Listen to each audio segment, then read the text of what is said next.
Welcome back. Chapter 12, Ruth. Let's see what's happening. Catherine told Melanie, "It's obvious." Melanie doesn't act any differently towards me, but I can sense the shift in her energy. I see her scan my tables like she's checking to make sure my customers appear happy. Of all the people Catherine could have told, Melanie is a pretty safe one. I just hope they didn't talk about anything more. And they did. When lunch rushes over, I take a break and check my phone. There's a text from Catherine. "Going to catch a movie with a friend tonight. See you when I get home if you're still up." I pour myself a coffee and lean against the counter and sip it while I ponder her words. Catherine doesn't have a lot of close friends. She's a homebody like me. And ever since she split up with that loser Ethan, she hasn't been romantically involved with anyone. I wonder who she's seeing the movie with. I wonder if she's seeing the movie at all. Still, I'm a little relieved I don't have to face more of her questions tonight. I want to soak my tired feet and try to clear my head. I finish my shift and slip out the door without saying goodbye to Melanie, just in case she's planning to intercept me with words of sympathy or support. The Bonneville sputters when I start it. I say a little prayer until the engine catches. We've got nearly 150,000 miles on the car, and I'm hoping to eke out a lot more. I sit in the parking lot letting the engine warm up and watch as a guy driving a red Trans Am rounds the corner and slides into the space next to me. He's a good-looking man, about my age, but it isn't him I'm checking out, it's his car. I used to love flashy muscle cars, Mustangs, Camaros, Chevelles, and my favorite, the Corvette. That's the kind of car James drove. He got in it from a guy who'd crashed into a guardrail and whose wife was making him sell it. James knocked out the worst of the dents and touched up the black paint and added a little horsepower. He drove it to meet me for our first date. I ease my gear shift into drive and pull out. I plan to swing by the library first to do my checking again, even though I did it only yesterday. Now more than ever, I must remain vigilant.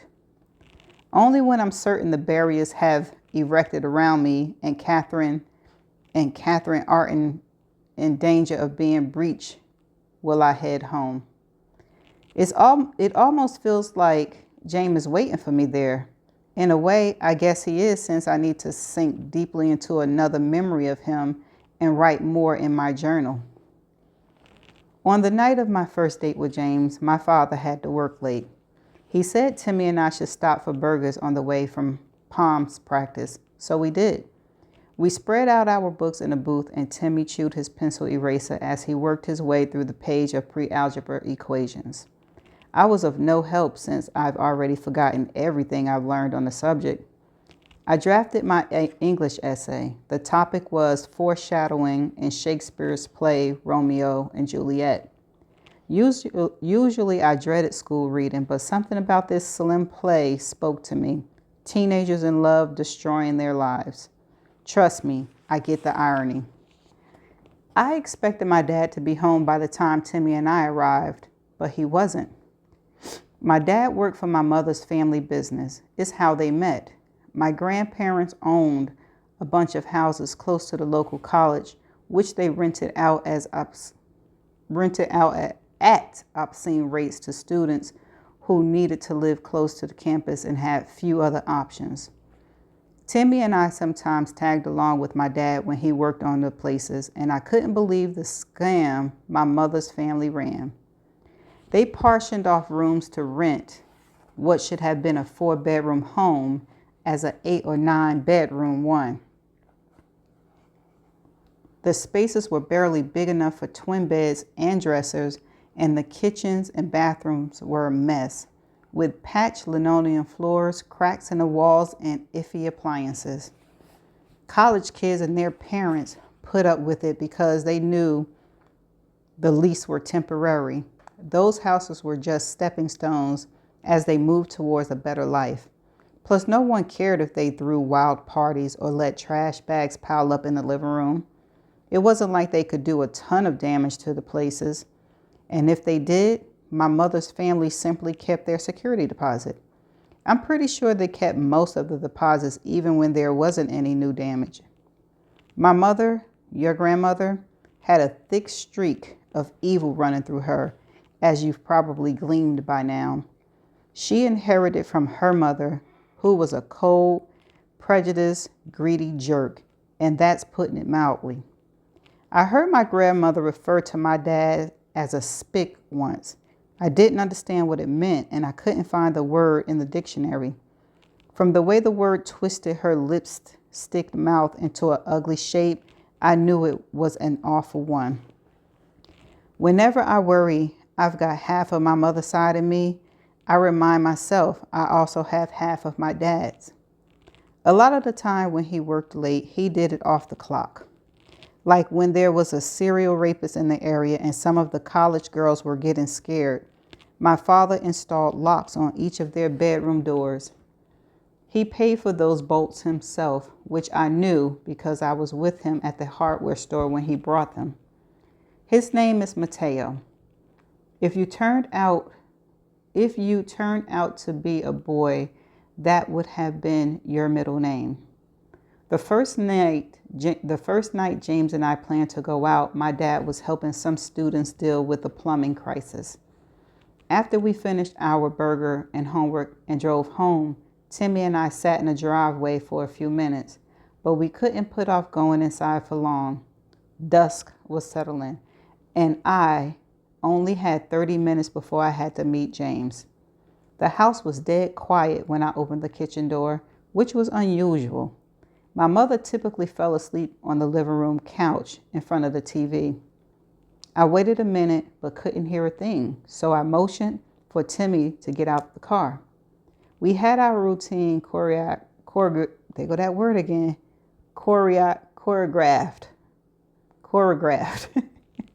as intricate as any of those I practiced for palms. Timmy closed the car door as quietly as possible. I stepped into the kitchen first and looked around quickly. I learned to do that the hard way because my mom once threw her empty wine glass at me when I came in. Luckily, her aim was terrible. Then I motioned for Timmy to join me. I couldn't see the living room from my vantage point, but I was pretty sure my mother was splayed out in her usual spot. Most of the lights were off. I left them that way, even though the house was draped in shadows, as Timmy and I crept upstairs. The upper level seemed completely still. I didn't let down my guard, though. I checked Timmy's bedroom and waited until he slipped through his door and closed it behind him. Across the hall, my parents' bedroom door was ajar. The slice of room I could see was dark and empty. I breathed out and went into my room. My mother was probably passed out on the couch and would likely stay that way for the rest of the night. I moved quickly, no longer worried about being so quiet. I grabbed clean cutoffs and a top and a bra and underpants and carried them to the hall bathroom. I slipped out of my sneakers and pulled off my clothes and wrinkled my nose as I raised my arms and caught a whiff of old sweat from palms practice. I took the world's fastest shower, then dried off and dressed in record time. I liked makeup a lot, but I only had time to apply a few swipes of mascara and cherry red lip gloss. I thought I heard a noise, so I cracked open the bathroom door and listened hard for a minute, but nothing had changed. Timmy's door was shut. My parents' door was ajar. The house was quiet. I had 2 minutes before I needed to leave.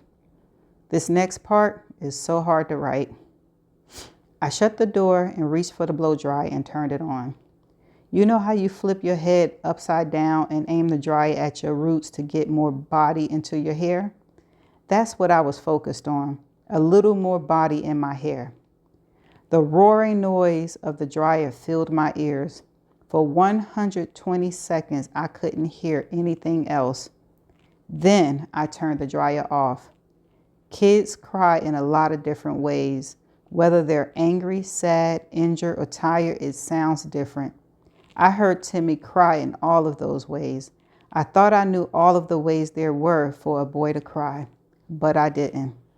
I can't remember how I got from the bathroom into Timmy's room, but I swear my feet didn't touch the ground. I was in one place, then another, without having consciously moved. Timmy was flat on his back on his bed, with my mother pinning him down. Her knees were on his elbow, preventing him from moving. As she slapped his face, his nose was bleeding. I went wild. I flung myself at her, yanking her off my brother, and pushed her across the room. She was bigger than me, but she was also drunk. She recovered quickly. She grabbed me by my upper arms and slammed me into the wall, cursing me, calling me a bitch, and a whole lot worse. I could hear Timmy begging her to stop. My sweet little brother, who came to my room when he woke from a bad dream because he knew I'd protect him, had a line of blood trickling from his nose. Then Timmy's voice faded away, and I couldn't hear anything but a roaring in my ears. It sounded a lot like the noise of a hairdryer. I wanted to kill her. I wanted to claw out her eyes and grab fistfuls of her hair and smash her head against the plaster wall until her face looked like pulp. If my father hadn't arrived home at that exact moment, maybe I would have. My dad wrapped his arms around me from behind, trapping my arms at my side. If you didn't know better, it could almost look like the way a dad would surprise his kid after arriving home from work by coming up behind her and hugging her.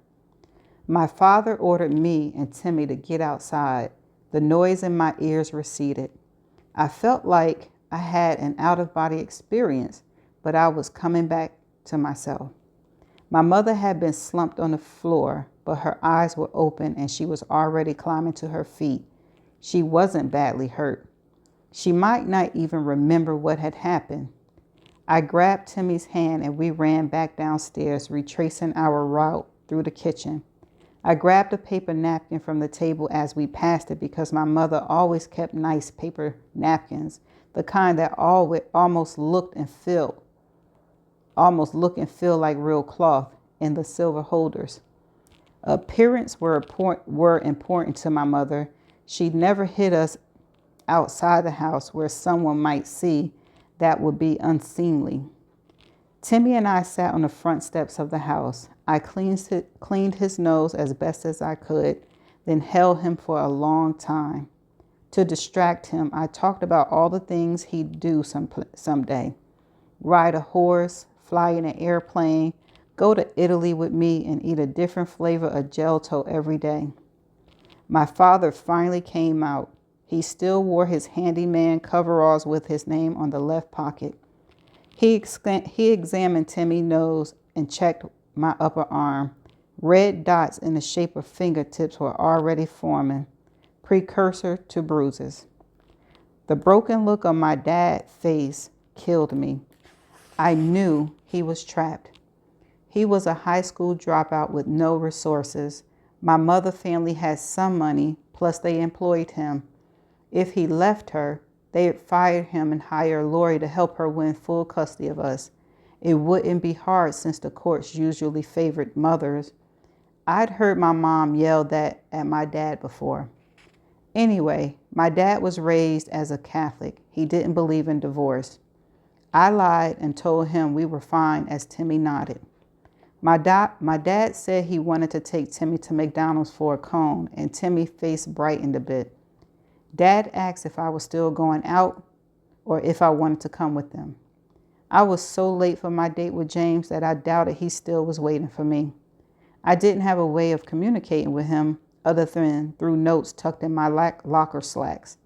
He left one asking me out on a date, and I written a single word, yes, on a light purple sticky note, the prettiest slip of paper I had, and put it in the same slat for him to find. I left it there right after practice, and it was gone the next morning when I arrived at school. I still had no idea how James slipped in and out of school without me noticing. I felt certain that even in a crowd of hundreds, my eyes would be drawn to him. I said I wasn't sure and that I might catch up with them at McDonald's.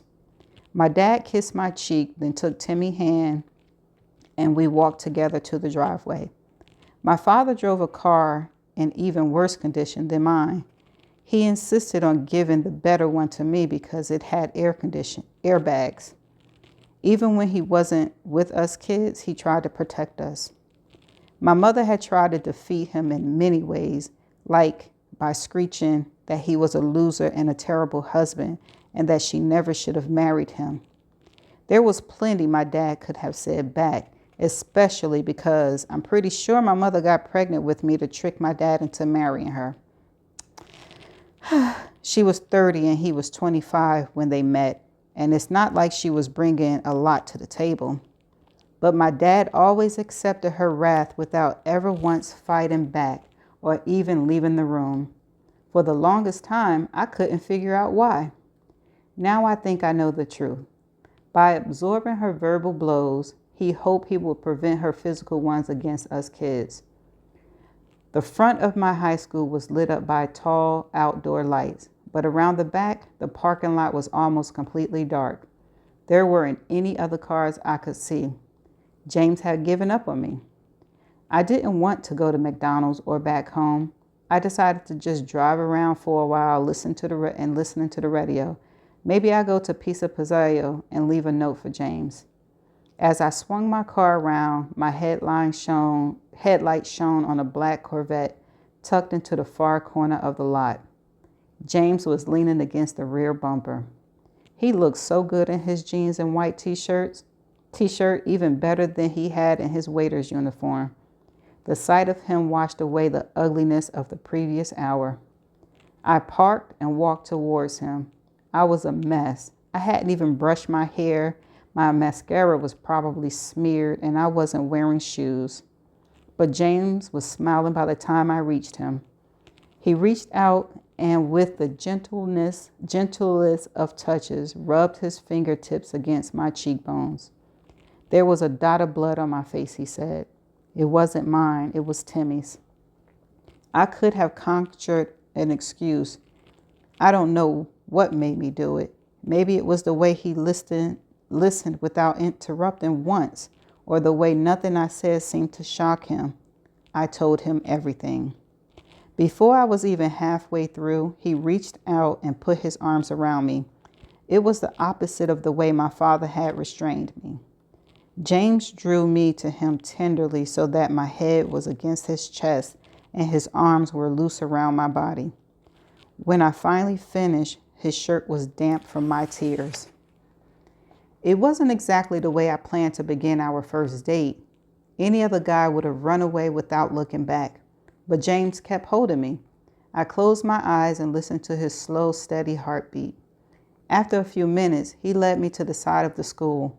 The door was unlocked, which made no sense, until James explained that he'd gotten into the school through an open window by jumping up and grabbing the ledge and pulling himself up with his fingertips. He was stronger than he looked.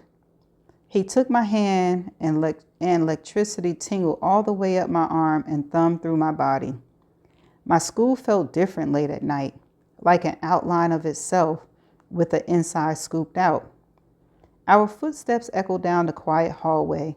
James led me to the gym, and we walked past the basketball court toward a small room covered in floor mats. It was where the wrestlers practiced. He told me not to move, he'd be right back. James disappeared, and I felt the shadows close in on me. When James returned, my eyes had adjusted enough to see that he was holding a silver Louisville Slugger baseball bat. At the sight of him, I felt my pulse quicken. I desperately wanted him to touch me again. He handed me the bat and told me to let it out. I didn't get what he meant. He gestured to a rolled up wrestling mat and said I should pretend it was my mother and give her what she deserved. I lifted the bat over my head with both hands and slammed it down on the mat. I looked over at James. I could tell it wasn't enough for him. It wasn't enough for me either. I lifted the bat again and again. It all came pouring out of me, all the anger and hurt and helplessness that had accumulated for years. I slammed the bat down for every one of her slaps and threats and scratches and insults. I slammed the bat down on her for not loving me. When I finally finished, I was breathing hard and sweating. I probably looked wild. But I didn't feel helpless any longer. I didn't feel like a victim. I dropped the bat and turned to face James. He was staring at me like I'd given him the best gift possible, like I was the gift. He whispered that he knew I had this inside me the first night he saw me, when I was glaring at Brittany like I wanted to claw her face off after the vote for captain.